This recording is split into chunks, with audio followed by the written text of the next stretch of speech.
జై సీతారాం. ఏ యుగంలోనూ ఏ మహాపురుషుడు చెప్పని ధర్మసూత్రం ఏకపత్ని వ్రతం.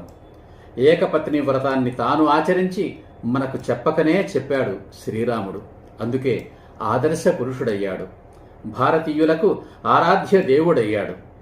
తండ్రి మాటను పాటించి అడవులకు వెళ్ళాడు కానీ తండ్రి బహుభార్యత్వపు బాటను అనుసరించలేదు. వలచి వెంటపడిన రావణ బ్రహ్మ చెల్లెలు లోకోత్తర సౌందర్య రాశి అయిన శూర్పణఖను కన్నెత్తైనా చూడలేదు. రెండవది సంపదల పట్ల విముఖత. తనను రాజును చేస్తానంటే ఎగిరి గంతెయ్యలేదు. తనకు నిర్ణయించిన రాజ్య పట్టాభిషేకం తమ్ముడికి జరగబోతున్నదని తెలిసినా కృంగిపోలేదు. నారవస్త్రాలు ధరించి అడవికి పొమ్మన్నా కిమ్మనలేదు. భరతుడు తన తల్లి కైకేయితో పాటు అడవికి వచ్చి, నాకు రాజ్యపాలన చేత కాదు, నీ రాజ్యం నువ్వు తీసుకో అని కాళ్లా వేళ్లా పడి ప్రార్థించినా సున్నితంగా తిరస్కరించాడు. రావణాసుర వధానంతరం సువర్ణ లంకకు విభీషణుని రాజుని చేశాడే కాని తాను స్వాధీనం చేసుకోలేదు. తన రాజ్యంలో కలుపుకోవాలని అనుకోలేదు.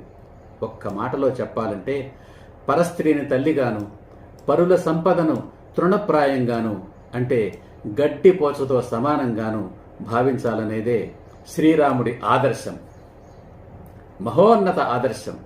అదే సకల మానవాళి మనుగడకు, సౌభాగ్యానికి, అభ్యుదయానికి తారక మంత్రం.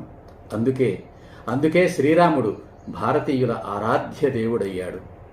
మూడవది దేశభక్తి.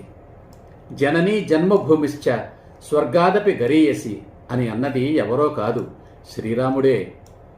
రావణాసుర వధానంతరం అయోధ్య కన్నా ఎన్నో రెట్లు సుందరమైన, సుసంపన్నమైన సువర్ణలంక నగరంలోనే ఉండమని విభీషణుడు ప్రార్థిస్తే రాముడిచ్చిన సమాధానం జననీ జన్మభూమిశ్చ స్వర్గాదపి గరీయసి అని.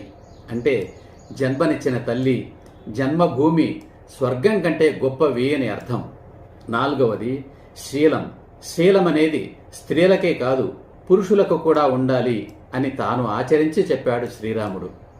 వలచి వచ్చిన శూర్పణఖను, అమ్మా నాకు పెళ్ళయింది, నన్ను మన్నించమ్మా అన్నాడు శ్రీరాముడు. ఆమె అందాన్ని కనీసం చూడకుండానే, అది శీలమంటే. పొరపాటున కూడా పరస్త్రీల వంక కన్నెత్తి చూడకుండా ఉండడమే శీలం.